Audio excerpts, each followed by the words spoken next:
Okay, so let's have a look at a tricky situation which this EQ can deal with ease, and I would struggle with pretty much any other dynamic EQ I can think of. In fact, I'm not really sure you could do this with another dynamic EQ without setting up some elaborate chain of auxiliaries to make it happen. So, and even then I'm not sure whether it would work.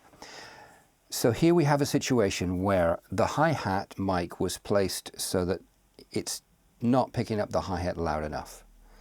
Way too far away from the hi-hat, it's picking up the snare as much as the hi-hat, maybe more. And so by the time I turned up the hi-hat enough that I could hear it, I was hearing the snare like even louder. And not only that, but I was hearing like the top end of the snare too much. So also that hi-hat mic was picking up a whole load of low end, which I really didn't need, because it was more than enough coming through the overheads and the close mics that I didn't need more of it coming through the hi-hat mic. So this is a pretty common problem of hi-hats being like not loud enough, too loud, because of bad hi-hat mic positioning. So let's have a listen to the problem. I'm going to bypass this, and you can hear that when the snare hits, it gets an extra like zappy sizzle. So I'm going to play the snare without the hi-hat first of all, and then I'm going to bring the hi-hat in.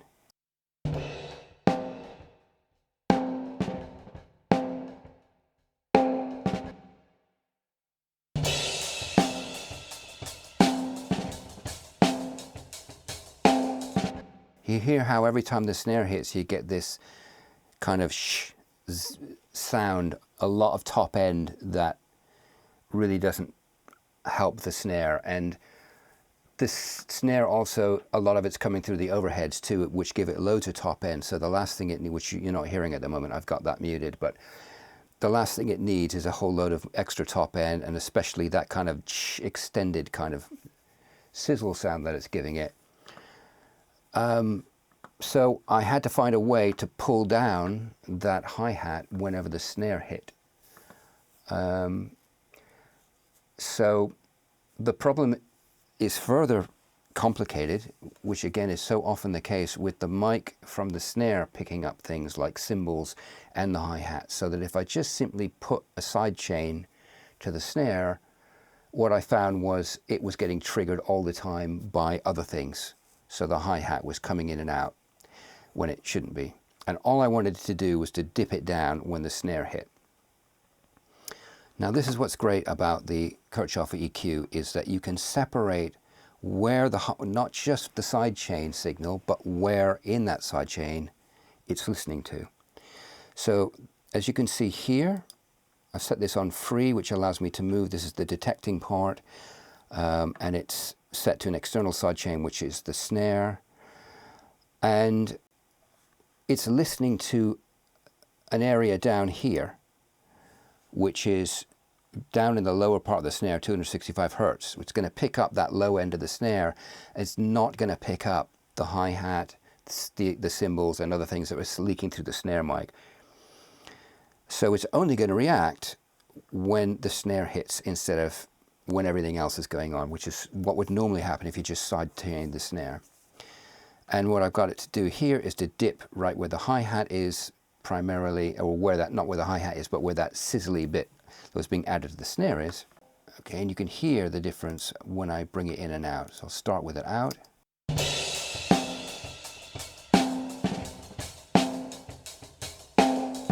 And now I'm going to bring it in.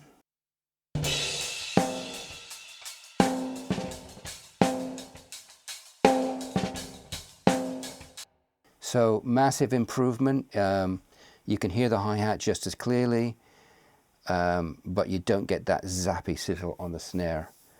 So this is an example of something I've always wanted to be able to do with a dynamic EQ. Doesn't come up all the time, but when it comes up, you really need something to fix it. And that's hopefully that's interesting there. Oh, and another thing that might be interesting is that they're updating this plugin pretty regularly because it's fairly new. It's very new. And they've added in something which I actually asked them to do, which is a way of, if you've got more than one node, of selecting the nodes via this. And the great thing about that is that sometimes you get nodes that are on top of each other and it's hard to select them, and this allows you to do that. So nice little added feature. So here's another example of a situation where the KIrchhoff EQ can outperform any other dynamic EQ that I've tried, and I think I've tried most of them. And I'll explain what the differences is here, because it's, at first glance it's going to look like, you know, well, any dynamic EQ can do this. What's the difference? And I'll show you what the difference is. And also, if there's questions about the transient response and dynamics of this, I think this will help you to hear how this can bring out transients and so forth. So we have a situation here where a kick drum basically has no click on it. The tack is very soft. And in the context of the music, that was a problem because just couldn't hear the kick clearly enough. It was getting lost. But EQing it enough to bring out the click meant such an extreme EQ, because of hardly any click there, that it just made the kick sound really weird, because it was bringing up all the spill in the very extreme boosted EQ, and the sustain of the kick was also being affected. Everything was being affected. It sounded very artificial. However, by just using an expander, a dynamic EQ that expands triggered by the kick, you can, in theory, bring out that EQ of the click momentarily enough that it's not going to sound unnatural. So that you could do with any dynamic EQ if it had a fast response. And as you can see with the KIrchhoff here, you know, the attack is very fast, so it can react well to the kick. And the problem, though, is that in this kind of music, we're talking about jazz, the volume of the kick is changing a lot. It's not just a steady kick at the similar volume, or limited to the point, or compressed to the point where it's pretty much always the same volume. The kick's going up and down in volume a lot. So in order to track that difference in volume, a dynamic EQ is not going to do that. It's going to react when it crosses the threshold. What's great about the KIrchhoff is it can follow the change in volume of the kick drum using the relative control down here. So I'm going to show how that works. I'm first going to play the kick drum without it, and you can hear what it's like.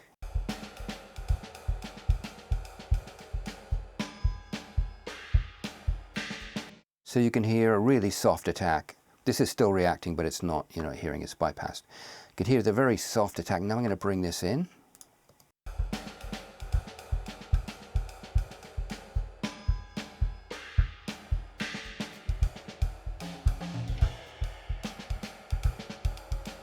So you can hear much more of an attack. I mean, obviously it's not going to be a really clicky attack because there virtually isn't an attack there. But you can also see how, even though the volume of the kick is changing a lot, it's tracking it.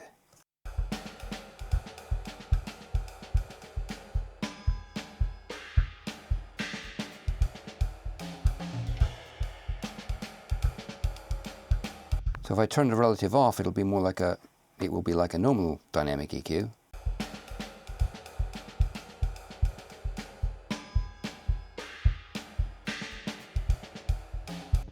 And when I put the relative on, you can hear it's tracking it.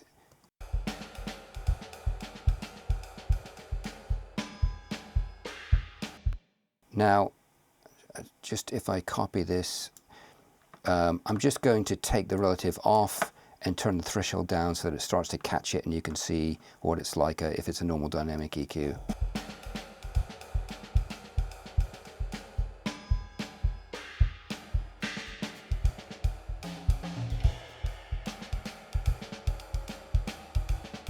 I'm not even able to get it because that frequency area is so low that it's not even catching it. And that's what you'll find if you try it with Fab Filter, or F6, or McDSP1, or there's a whole plethora of other ones out there. They're not going to catch something that low because there's virtually nothing there. So this is catching it because the fact that it's relative, it looks relative to the entire signal. So yeah, that's something you couldn't do with a normal dynamic EQ. And now let's have a look at the low end and see what we can do there. So let's try just here, we're going to just boost the low end.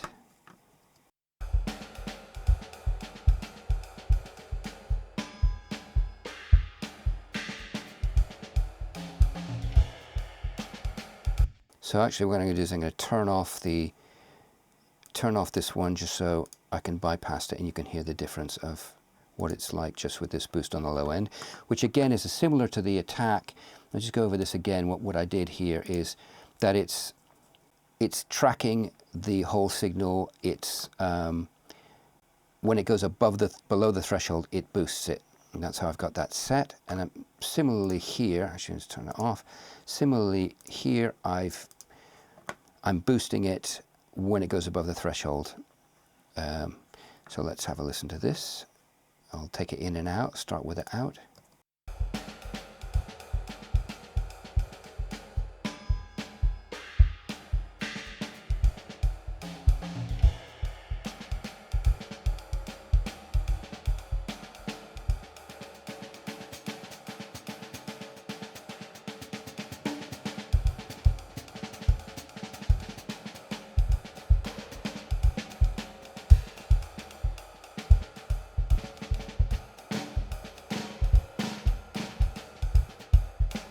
So I hope that gives you a good idea of what this can do.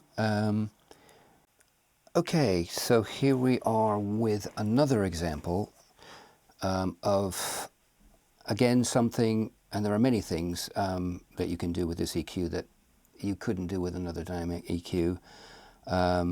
Certainly not ones that I know of, and certainly not the breadth of different things that you can do with this one EQ. So here's another example. This is a stereo mix, and I want the kick drum to be louder. And there's no easy way to do that. If you try to boost, I want it to be a lot louder. And I want to have a real punch to it. So I'm going to exaggerate it, like I'm doing with all these examples, a bit more than I probably would do. Well, a lot more than I definitely would do, but just for demonstration purposes of what you can do with this. So normally, if I needed to boost a kick drum like that, it would be a challenge, because if you try to do it with a dynamic EQ, it's first of all hard to get one that has fast enough response to really bring out the punch of the kick, but also they tend to get easily triggered by a lot of other things down there. So it would be extremely hard to separate out the kick. EQing would have similar problems where it would EQ everything down there, not just the kick. So it would get the low end of the bass, and generally speaking would kind of skew the low end of your mix in a way that you wouldn't want to do. So I'm going to start with it out, and then I'm going to bring it in so you can hear the difference.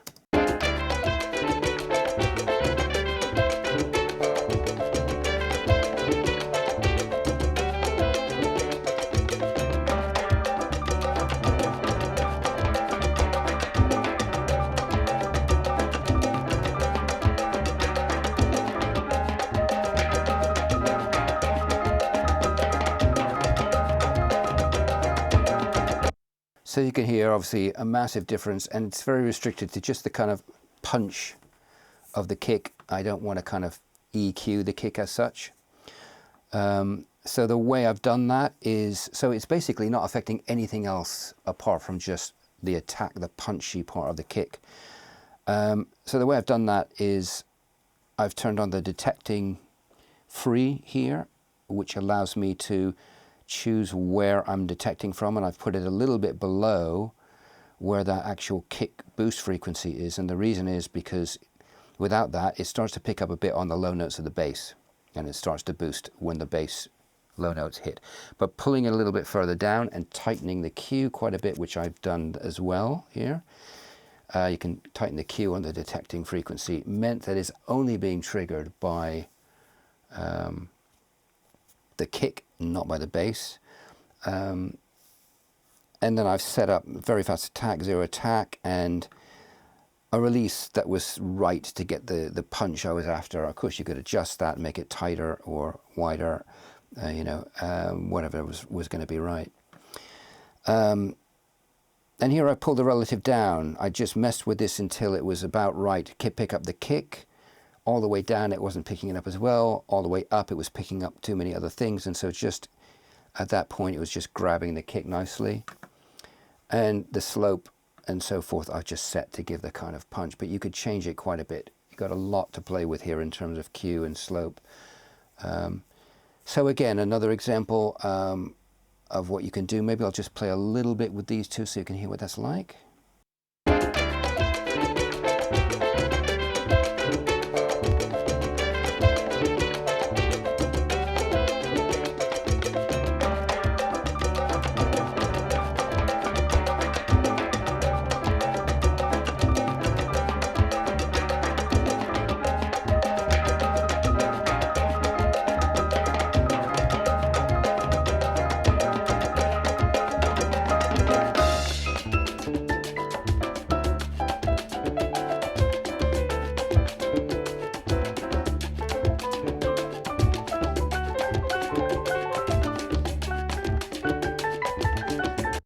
So a big range there of variation, and what's fantastic is that you can make the Q really wide, and it doesn't mean it starts picking up wider area like other dynamic EQs. It's going to stay right here where I've set this detection frequency area. So yeah, fantastic EQ. There's a million and one other things you can do with it. These are just a few examples of how it can be useful in very tricky situations where I just couldn't achieve these things with any other dynamic EQ. They're things I've tried many times to do with other dynamic EQs, and sometimes with quite elaborate setups I can get kind of close to it, but it's time consuming, and more often than not, doesn't give me the results I'm after. And with this, I was able to dial in each of these situations in a matter of like just, a couple of minutes, and I was there. So somebody in the comments called this a game changer, and I have to agree, it really is in terms of what it can do. A real congratulations to the developers on making this. I just don't understand why it's taken so long for somebody to realize that when you want a dynamic EQ, it's for fixing problems, and when you want to fix problems, you want everything there. That's the whole point. And I've always been, to be honest, disappointed with every other dynamic EQ out there.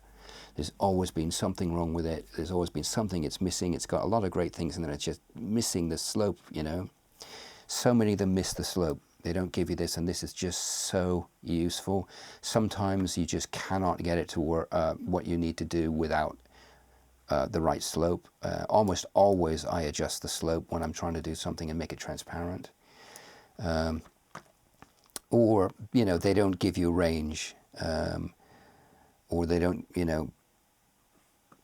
give you the right number of different shapes, or they don't give you MS. They're always missing something, or, let alone what this offers beyond that, which is all these extra features that I'm not seeing I've not seen in other ones. The relative thing is a game changer. Along with this the fact that you can change the detection frequency and the Q, and you can even change where it's relatively listening to. So, you could set it here so that it's detecting here, but it's detecting relative to this area.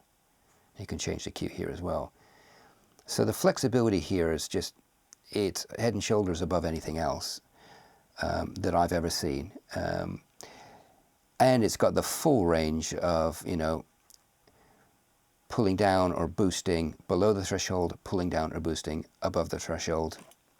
Yeah, it's It's fantastic. It's the first time I've ever seen a what I would call a fully fledged dynamic EQ that can solve pretty much any problem you throw at it. And no, I don't work for them. I have no connection to the company at all, but it's just a joy to see something this well designed and built and thought through. So congratulations to them. And I hope you found this video useful. If you did, please do give it a like and ring the bell and subscribe, and that's really helpful to me, and hope to see you next time.